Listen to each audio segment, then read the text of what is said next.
नमस्कार, स्वागत है आप सभी का हमारे इस चैनल पर। आज के इस वीडियो में विश्व के भूगोल में हम लोग पढ़ेंगे विश्व की प्रमुख नदियाँ। और यहाँ पर कुछ प्रमुख नदियाँ हैं, उनके बारे में हम लोग को डिटेल से पढ़ना है। बाकी जो नदियाँ बचेंगी उनको हम लोग एमसीक्यू बेस्ड क्वेश्चन के माध्यम से कर लेंगे। तो जहाँ से प्रश्न ज़्यादातर पूछे जाते हैं एग्ज़ाम में, वो नदियाँ हम यहाँ पर डिटेल में पढ़ने जा रहे हैं। चलिए हम लोग शुरुआत करते हैं। अगर अभी तक आपने हमारे चैनल को सब्सक्राइब नहीं किया है तो कर दीजिएगा। वीडियो अगर पसंद आए तो लास्ट में लाइक भी कर दीजिएगा। देखिए, जब विश्व की प्रमुख नदियों के बारे में हम बात करते हैं तो सबसे पहली नदी कौन सी आती है? नील नदी। सभी लोग जानते हैं विश्व की सबसे लंबी नदी है नील नदी, जो कि कहाँ से निकलती है? विक्टोरिया झील से। विक्टोरिया झील कहाँ स्थित है? मैंने आपको झील वाले पार्ट में बताया था। जब मैंने विश्व की प्रमुख झीलों को पढ़ाया था तो वहाँ पर मैंने बताया था विक्टोरिया झील अफ्रीका महाद्वीप की सबसे बड़ी झील है। वहीं से नील नदी का उद्गम होता है और वहाँ से निकल करके सहारा मरुस्थल के पूर्वी भाग को पार करते हुए उत्तर में भूमध्य सागर में उतर पड़ती है, यानी कि भूमध्य सागर में गिरती है। तो चाहे उतर पड़ती है या गिरती है, दोनों बात एक ही है। तो निकलती है विक्टोरिया झील से और अपना जल कहाँ पर गिराती है? भूमध्य सागर में। यह किन किन देशों से होकर बहती है? ये प्रश्न कई बार पूछा गया है। तो ये बात आप ध्यान में रखना कि युगांडा, इथियोपिया, सूडान, मिस्र। युगांडा, इथियोपिया, सूडान, मिस्र, इन 4 देशों से होकर बहती है। और मिस्र की जो प्राचीन सभ्यता है वो भी इसी की नदी घाटी में विकसित हुई थी। इसी नदी पर मिस्र देश का प्रसिद्ध आसवान बांध बनाया गया है। तो आसवान बांध कहाँ है? मिस्र देश में स्थित है। किस नदी पर है? नील नदी पर। इतना आपको ध्यान में रखना है। यहाँ पर देख लीजिए, ये है भूमध्य सागर और ये है नील नदी। तो नील नदी यहाँ से आप देखिए, 1 मिनट, ये है विक्टोरिया झील। यहाँ से नील नदी ऐसे निकली और फिर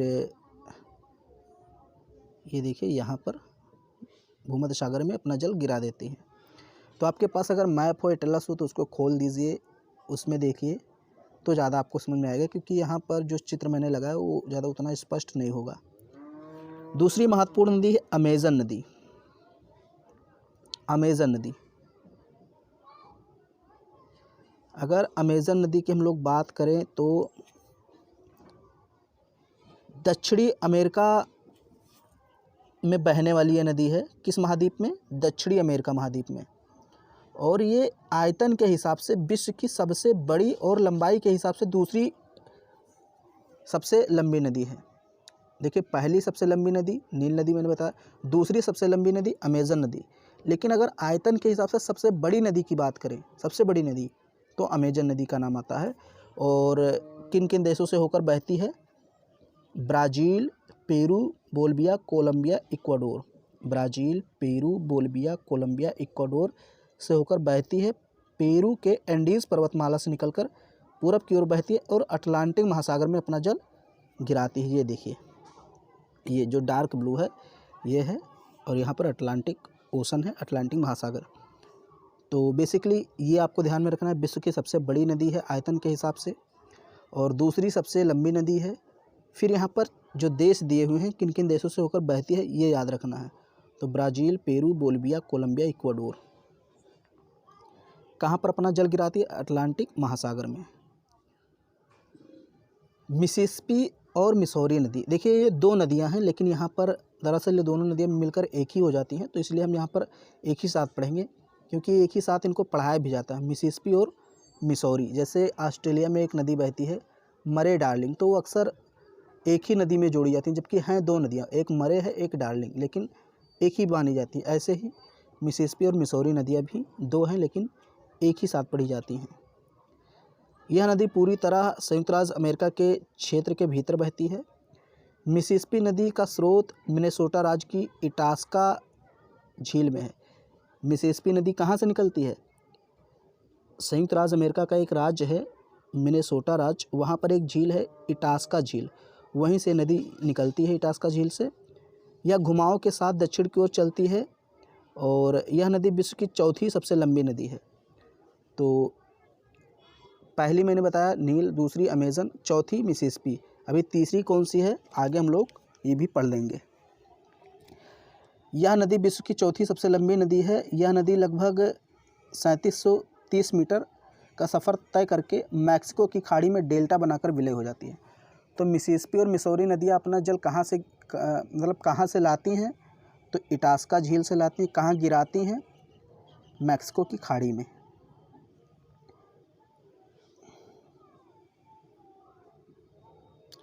फिर यहाँ पर बात करें तो मिसौरी नदी मिसिसिपी की एक सहायक नदी है। मिसौरी मिसिसिपी की एक सहायक नदी है और संयुक्त राज्य अमेरिका की सबसे लंबी नदी भी है। सबसे लंबी नदी कौन सी है? मिसौरी, संयुक्त राज्य अमेरिका की अगर बात करें तो। मिसौरी नदी मेडिसन, जेफरसन और गैलेटिन नदियों के संगम से बनती है। यानी 3 नदियाँ जब मिलती हैं, मेडिसन, जेफरसन और गैलेटन जब नदियाँ मिलती हैं तो मिसौरी नदी बनती है और ये नदी मिसिसिपी में जाकर मिल जाती है। और यह घाटी में दक्षिणी और पूरब की ओर बहती हुई सेंट लुइस के उत्तर में मिसिसिपी नदी में जा मिलती है। कहाँ मिलती है? सेंट लुइस के पास। फिर यहाँ पर अगली नदी है रियो ग्रांडे नदी। रियो ग्रांडे नदी उत्तरी अमेरिका की एक नदी है। संयुक्त राज्य अमेरिका के कोलोराडो राज्य में ये मतलब इसकी शुरुआत होती है, वहीं से निकलती है कोलोराडो राज्य से और लगभग 3000 किलोमीटर बहने के बाद मैक्सिको की खाड़ी में बह जाती है, मतलब वहाँ पर अपना जल गिरा देती है। यह नदी संयुक्त राज्य अमेरिका और मैक्सिको के बीच सीमा बनाती है। तो ये प्रश्न आपसे पूछ सकता है ये कौन सी नदी है जो संयुक्त राज्य अमेरिका और मैक्सिको के बीच सीमा बनाती है? तो रियो ग्रांडे नदी। सेंट लॉरेंस नदी, सेंट लॉरेंस की अगर बात करें तो ये भी उत्तरी अमेरिका महाद्वीप में बहने वाली नदी है और इस नदी की खास बात यह है कि यह विश्व का व्यस्ततम आंतरिक जल परिवहन मार्ग बनाती है। यानी कि ये जो जल मार्ग बनाती है वो विश्व का सबसे व्यस्त जल मार्ग है। विश्व प्रसिद्ध नियाग्रा जलप्रपात सेंट लॉरेंस नदी पर ही स्थित है। तो ये प्रश्न कई बार पूछा भी गया है कि विश्व का जो प्रसिद्ध जलप्रपात है नियाग्रा जलप्रपात जो कि संयुक्त राज्य अमेरिका में हो, किस नदी पर है? सेंट लॉरेंस नदी पर है। अगली नदी है कोलोराडो नदी। कोलोराडो नदी उत्तरी अमेरिका महाद्वीप के पश्चिमी हिस्से में बहती है। विश्व विख्यात ग्रैंड कैनियन तथा हूबर बांध कोलोराडो नदी पर ही स्थित है। तो ग्रैंड कैनियन कौन सी नदी बनाती है? कोलोराडो नदी। फिर पूछ ले हूबर बांध किस नदी पर स्थित है? कोलोराडो नदी। कोलोराडो नदी है कहाँ? उत्तरी अमेरिका महाद्वीप में। इतना आपको याद रखना है। फिर यहाँ पर अगली नदी है राइन नदी। राइन बहुत इंपॉर्टेंट नदी है यूरोप की। राइन नदी यूरोप में बहती है और यूरोप का सबसे व्यस्ततम आंतरिक जल परिवहन मार्ग बनाती है। यूरोप का सबसे व्यस्ततम आंतरिक जल परिवहन मार्ग बनाती है, ये बात ध्यान में रखना। इस नदी को कोयला नदी भी कहते हैं, ये बहुत इंपॉर्टेंट है। किस नदी को कोयला नदी कहते हैं? राइन नदी को। यूरोप का प्रसिद्ध बंदरगाह रॉटरडम राइन नदी पर स्थित है। रॉटरडम यूरोप का प्रसिद्ध बंदरगाह है और ये कहाँ पर स्थित है? राइन नदी पर। स्विट्जरलैंड से निकलकर यह स्विट्जरलैंड, ऑस्ट्रिया, स्विट्जरलैंड, जर्मनी एवं जर्मनी फ्रांस के मध्य सीमा बनाती है। तो राइन नदी किन किन देशों के मध्य सीमा बनाती है? एक तो बनाती है स्विट्जरलैंड और ऑस्ट्रिया। देखिए यहाँ ऑस्ट्रेलिया नहीं होगा, ऑस्ट्रेलिया दूसरा देश है, ऑस्ट्रिया दूसरा है। तो सबसे पहले राइन नदी स्विट्जरलैंड और ऑस्ट्रिया के बीच सीमा बनाती है, फिर स्विट्जरलैंड और जर्मनी के बीच, फिर जर्मनी और फ्रांस के बीच सीमा बनाती है।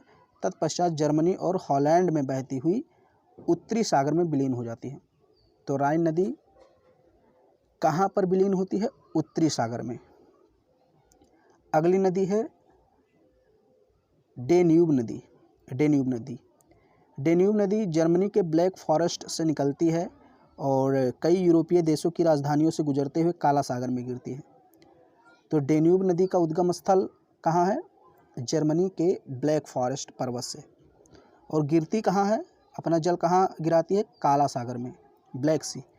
डेन्यूब नदी के तट पर स्थित यूरोपियन देश और उनकी राजधानियाँ निम्नलिखित हैं। तो कुछ देश और उनकी राजधानी है जो कि डेन्यूब नदी पर स्थित है, जैसे यूगोस्लाविया की राजधानी बेलग्रेड, अब यहाँ पर देखिए राजधानी भी आपको पता चल जाएगी, तो ये भी ध्यान में रखना। यहाँ से ये तो पता चल ही रहा है कि बेलग्रेड किस नदी पर स्थित है, डेन्यूब, लेकिन ये भी पता चल रहा है कि यूगोस्लाविया की राजधानी बेलग्रेड है। फिर स्लोवेनिया की राजधानी ब्राटिस्लावा, रोमानिया की राजधानी बुखारेस्ट, हंगरी की राजधानी बुडापेस्ट, ऑस्ट्रिया की राजधानी वियना, ये सब कहाँ पर स्थित हैं, डेन्यूब नदी के किनारे स्थित हैं। हालांकि मैं इस पर वीडियो बनाऊंगा कि विश्व के प्रमुख नगर किन किन नदियों के किनारे स्थित हैं, वो अलग से आएगा, लेकिन फिर भी यहाँ पर कुछ जान लीजिए, एक बार फिर से देख लीजिए। यूगोस्लाविया की राजधानी बेलग्रेड, स्लोवेनिया की राजधानी ब्राटिस्लावा, रोमानिया की राजधानी बुखारेस्ट, हंगरी की राजधानी बुडापेस्ट, ऑस्ट्रिया की राजधानी वियना, सब डेन्यूब नदी के किनारे स्थित हैं। अगली नदी है वोल्गा नदी। जब मैंने आपको झील पढ़ाया था तो वहाँ पर मैंने बताया था वोल्गा झील यूरोप की सबसे लंबी नदी है। तो यहाँ देखिए वोल्गा नदी यूरोप तथा यूरोपीय रूस की सबसे लंबी नदी है। रूस का महत्वपूर्ण जलमार्ग भी है। यह नदी वोल्गा वल्दाई पहाड़ी से निकलकर कैस्पियन सागर में गिर जाती है। कहाँ गिरती है? कैस्पियन सागर में। अक्का, कामा, ऊंजा मुख्य सहायक नदियाँ हैं और इसकी कई अन्य छोटी नदियाँ भी हैं। अगली नदी है नाइजर नदी। नाइजर नदी पश्चिमी अफ्रीका की प्रमुख नदी है। नील और कांगो नदी के बाद यह अफ्रीका की तीसरी लंबी नदी है। देखिए अफ्रीका की सबसे बड़ी नदी नील नदी, दूसरी सबसे बड़ी नदी कांगो नदी, तीसरी सबसे बड़ी नदी नाइजर नदी। जहाँ पर मैंने बड़ी बड़ी बोला है वहाँ पर लंबी आप कर लीजिए, क्योंकि थोड़ा सा अंतर होता है, बड़ी और लंबी में अंतर होता है। तो पहली लंबी नदी अफ्रीका की नील, दूसरी सबसे लंबी नदी कांगो, तीसरी सबसे लंबी नदी नाइजर। नाइजर नदी सियरा लियोन में स्थित लामा पर्वत से, लामा नहीं लोमा होना चाहिए, हाँ सही तो है, लोमा पर्वत से पहाड़ी क्षेत्र से निकलकर समुद्र में विमुख होकर दक्षिणी सहारा मरुस्थल में 2600 मील बहने के पश्चात दक्षिण को मुड़कर गिनी की खाड़ी में गिरती है। तो कहाँ से निकलती है और कहाँ पर गिरती है ये आपको ज़्यादातर ध्यान में रखना है। तो ये निकलती तो है, एक शहर है सियरा लियोन, वहाँ पर लोमा पर्वत पहाड़ी से निकलती है और गिनी की खाड़ी में अपना जल गिराती है। अगली नदी है जाम्बेजी नदी। जाम्बेजी नदी अफ्रीका की चौथी सबसे लंबी नदी है। अभी मैंने आपको 3 बताया और ये चौथी सबसे लंबी नदी है। हिंद महासागर में गिरने वाली सबसे बड़ी नदी है।